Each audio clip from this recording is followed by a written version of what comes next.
यदि कोई फ़ोन को स्विच ऑफ करे तो पासवर्ड मांगे। जी हाँ दोस्तों, यदि आपका फ़ोन बाय मिस्टेक कहीं गिर जाता है, फिर कोई चोर चोरी कर लेता है, तो ऐसे में वो सबसे पहले आपके फ़ोन को स्विच ऑफ या फिर फ्लाइट मोड पे डालने की कोशिश करता है। तो ऐसे में यदि आपका फ़ोन पासवर्ड मांगे वहाँ पे, तो वो ये एक्टिविटी नहीं कर पाएगा और काफ़ी हद तक आपका फ़ोन आपके पास वापस मिल सकता है।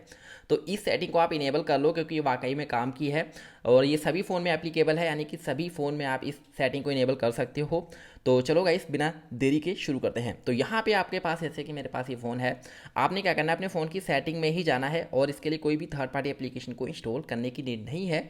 जस्ट एग्जांपल के लिए मेरे पास फ़ोन है और यहाँ पे जैसे कि मैं इसको नॉर्मली अगर प्रेस करता हूँ यहाँ पे, तो अभी तो स्विच ऑफ हो जाएगा। जैसे कि यहाँ पे मैं रीस्टार्ट या फिर पावर ऑफ करूँगा, बट अब मैं एक सेटिंग को इनेबल करूँगा। उसके बाद देखना, जब मैं फ्लाइट मोड को टर्न ऑन करूँगा या फिर स्विच ऑफ करने जाऊँगा, तब भी ये पासवर्ड मांगेगा दोनों सिचुएशंस में, राइट। तो यहाँ पे आपको जाना है अपने फ़ोन की सेटिंग के ऊपर, इस तरीके से क्लिक कर दो एंड यहाँ स्क्रॉल डाउन करो। एक ऑप्शन मिल जाएगी प्राइवेसी एंड सिक्योरिटी, या फिर आएगा सिक्योरिटी एंड प्राइवेसी, इस तरीके से लिखा हुआ आएगा और इस पर क्लिक कर दो। और अगर आपके फ़ोन में ये सेटिंग ना मिले तो थोड़ा सब्र रखो, मैं आगे आपको बता दूंगा कैसे आप इसको ढूंढेंगे। अब यहाँ पे ना आपको एक ऑप्शन मिलेगी डिवाइस अनलॉक, ये देखो, इस पर आपने क्लिक करना है। अब जब जैसे यहाँ पे आप क्लिक करोगे तो यहाँ पे आपको पिन देखने को मिलता है। सबसे पहले आप अपने फ़ोन में कोई ना कोई पासवर्ड लगाकर जरूर रखो, क्योंकि कई लोग क्या करते हैं, बिना लॉक के ही फ़ोन को यूज़ करते हैं, जैसे कि बस ऑन किया ऑन हो गया। तो ऐसा मत किया करो, कोई एक छोटा मोटा पिन या फिर पासवर्ड जरूर लगा के रखा करो। अब ये सेट कर लेना, जैसे कि मेरे ऑलरेडी सेट है इसको, यानी कि पिन लगा हुआ है। तो यहाँ पे आपको सेटिंग का आइकन देखने को मिलता है, इसके ऊपर आप क्लिक करो। जैसे आप सभी यहाँ पे पहुंचेंगे तो आपको ना एक सेटिंग देखने को मिलेगी जो कि ऑफ है, इसको आप इनेबल कर दो, जो कि यहाँ पे लॉक नेटवर्क एंड सिक्योरिटी, आप इसको इस तरीके से इनेबल कर देना है। जैसे आप इसको इनेबल करोगे, अब ये काम कैसे करेगा, नेटवर्क एंड सिक्योरिटी रिलेटेड। तो ये जो है, जैसे कि आपका फ़ोन स्टोलन, देखो इन्होंने लिखा हुआ है protected your data if your phone is lost और स्टोलन, यदि आपका फ़ोन गायब हो जाता है फिर कोई चोरी कर लेता है, तो ऐसे में जब वो अनलॉक करेगा या फिर कहने कि आपके फ़ोन को स्विच ऑफ करने की कोशिश करेगा, फिर फ्लाइट मोड को टर्न ऑन करने की कोशिश करेगा, तो ऐसे में ये पासवर्ड मांगेगा जो आपने स्क्रीन लॉक पे लगा के रखा हुआ है जब आप अपने फ़ोन को अनलॉक करते हैं। तो जैसे ही मैं इसको इनेबल कर देता हूँ, आप मुझे कुछ भी नहीं करना, इस तरीके से बैक कर दो। अब यहाँ पे हम चाहें तो बैकग्राउंड में सब कुछ कट कर दो।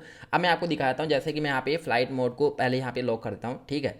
अब जैसे ही मैं इसको जो है इस तरीके से फ्लाइट मोड टर्न ऑन करने की कोशिश करूँगा, वो मैं आपको दिखाता हूँ। इस तरीके से जाते हैं, अब देखते हैं वर्क करता है फिर नहीं। तो आप सभी के सामने ये पासवर्ड मांग रहा है। जैसे यहाँ पे मैंने फिंगरप्रिंट लगा रखा है, अगर मैं फिंगरप्रिंट लगाऊंगा और ये मैच नहीं करेगा जो भी लेके गया मेरा फ़ोन, तो ऑटोमेटिकली यहाँ पे आपको ये पासवर्ड मांगेगा। फिर अगर आप पासवर्ड भी नहीं डाल पाएंगे तो आपका ये जो है फ्लाइट मोड टर्न ऑन नहीं होगा। यहाँ पे दूसरी सिचुएशन ये है कि जैसे कि मैं इस फोन को डायरेक्टली स्विच ऑफ करने की कोशिश करता हूँ, यहाँ पे पावर बटन को प्रेस एंड होल्ड करके रखता हूँ और यहाँ पे पावर ऑफ के बटन पे क्लिक करूंगा, तो देख सकते हैं यहाँ पे मुझे जो है पासवर्ड मांग रहा है, यानी कि मैं डायरेक्टली इस फोन को स्विच ऑफ नहीं कर सकता हूँ। उससे पहले मुझे यहाँ पे पासवर्ड डालना होगा, आप सभी के सामने है। कुछ इस तरीके से आप अपने फ़ोन को बचा सकते हो यदि कोई चोर चोरी कर ले जाता है या फिर कहीं पे गिर जाता है, और ऐसे में आपका फ़ोन काफ़ी ज़्यादा एक्टिव रहेगा, आप इसको ट्रैक कर पाएंगे, यानी कि आप काफ़ी हद तक अपने फ़ोन को ढूंढ पाएंगे यदि स्विच ऑफ नहीं कर पाएगा और ना ही फ्लाइट मोड ऑन कर पाएगा, राइट। अब मैं बताता हूँ जिनके फ़ोन में सेटिंग नहीं मिलती है वो क्या करें। जैसे कि वैसे ऑलमोस्ट सभी फ़ोन में ये जो है डिफ़ॉल्ट मिलती है, जितने भी एंड्रॉयड वर्जन 13 14 पे रन कर रहे हैं, जिनके पास पुराने फ़ोन है, जिनके पास एंड्रॉयड वर्जन जो है 11 या फिर 12 चल रहा है, शायद 11 चल रहा है, उनके फ़ोन में सेटिंग नहीं है। जैसे कि ये वाला देख लो फ़ोन रियलमी का है, इसके अंदर जो है एंड्रॉयड वर्जन 11 है, इसीलिए इसमें जो सेटिंग शो नहीं करती है। बट ऑलमोस्ट अब जिनके पास भी फ़ोन है वो सभी इनके पास मिनिमम जो है 12 तो होता ही है, क्योंकि अभी के टाइम एंड्रॉयड 15 चल रहा है। तो आप देखना यहाँ पे आपको जाना है, ढूंढ लो, फिर भी मैं आपको बताता हूँ। यहाँ पे आपको सिक्योरिटी एंड प्राइवेसी में ही जाना है, ये दो ऑप्शन आ रही है। यहाँ पे जाओगे प्राइवेसी में, तो यहाँ पे आपको जो है देखने को मिल जाएंगे सभी तरीके से लोग। तो यहाँ पे डिवाइस लॉक आपने ढूंढना है, ठीक है। यहाँ पे अगर आपको डिवाइस लॉक मिल जाता है तो इस तरीके से आपको सेटिंग देखनी है, ध्यान से आपको इसको इनेबल कर देनी है। ये सेटिंग सभी के फ़ोन में ऑलमोस्ट है, ठीक है। तो ये देखो यहाँ पे डिवाइस आईडी आ रहा है, इस तरीके से यहाँ पे आ रहा है, इसको इनेबल कर सकते हो।